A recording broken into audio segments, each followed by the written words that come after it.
শুকিয়ে যাচ্ছে, রক্তের সমস্যা, নার্ভের সমস্যা বৃদ্ধি পাচ্ছে, তল পেটে চাপ দিয়ে ব্যথা হবে, মেয়েদের যে শরীর খারাপের কি নাম আছে? বয়স? সবার আগে তো আপনাকে বলছি, বাবার বাড়ির তরফ থেকে পূর্ণ বিবাহ বন্ধন করা রয়েছে, পরবর্তীকালে পূর্ণ ডিভোর্সের যোগ পর্যন্ত রয়েছে। একাধিক লিগাল পুলিশি কেসে আপনি জড়িয়েও পড়তে পারেন। শরীর আস্তে আস্তে শুকিয়ে যাচ্ছে, রক্তের সমস্যা, নার্ভের সমস্যা বৃদ্ধি পাচ্ছে, তল পেটে চাপ দিয়ে ব্যথা হবে, মেয়েদের যে শরীর খারাপের সমস্যা সেটাও বাড়া কমা করবে, সাইকেলটা চেঞ্জ হবে।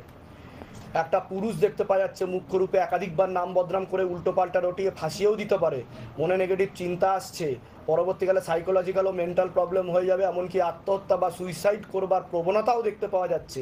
সেখানে থাকা হয় বাস্তুদোষ আর পিতৃদোষ, দুটোই রয়েছে। ঝগড়া ঝামেলা অশান্তিতে জড়াবেন, আলোচনা করা কাজ হবে না, অর্থনৈতিক উন্নতিও পড়ে যাবে। কি সমস্যা নিয়ে আসছেন বলুন?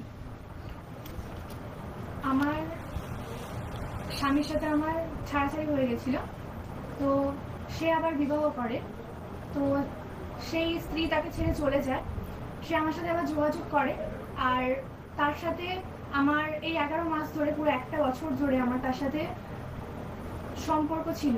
হঠাৎ করে সেই স্ত্রী ফিরে এসে বলে যে আমার তার অধিকার চাই। তো আমি এখন এটা জানতে চাই যে আমার সঙ্গে কি তার কোনো সম্পর্ক ভবিষ্যতে? আগে তো বলুন, আমি যেগুলো বললাম মিলেছে না মেলেনি সেটা বলুন। এর আগে তো দেখা হয়নি আপনার সাথে? বাইরে কেউ কিছু জিজ্ঞাসা করেছে? সব নিজে থেকে বলা হলো তো? বলুন জয় শিবধাম। জয় শিবধাম। হাজবেন্ডের নাম বলুন। প্রীতম দেবনাথ। বয়স কত? 21। ধরে দেখো, প্রীতম দেবনাথ, 21 বছর বয়স। আপনার নাম বলুন। কাকুন মজুমদার। বয়স বলুন। 22। পূর্ণ ডিভোর্সের যোগ্য হচ্ছে না, পূর্ণ ডিভোর্সের যোগ করা হচ্ছে দাদা। তীব্র মোহিনী বশীকরণও করা আছে, পেটে শিকার হয়ে গাছও হয়ে যাচ্ছে, এরকম দেখতে পাচ্ছি। ঝগড়া ঝামেলা অশান্তি বাড়বে, ওই দিকেও এখন মুখ আর পা রয়েছে, ওই মহিলার দিকে মুখ আর পা আছে, সব রকমের সম্পর্ক তৈরি হয়ে গেছে, আর পেটে শিকার হয়ে গাছও হয়ে যাচ্ছে। বোঝা গেল আমি কি বলছি? আপনার হাজবেন্ডের। বুঝতে পারছেন? আপনার কোনো প্রশ্ন আছে? কোথা থেকে আসছেন? কোথা থেকে? ধামের বিষয় কিভাবে জানতে পারলেন?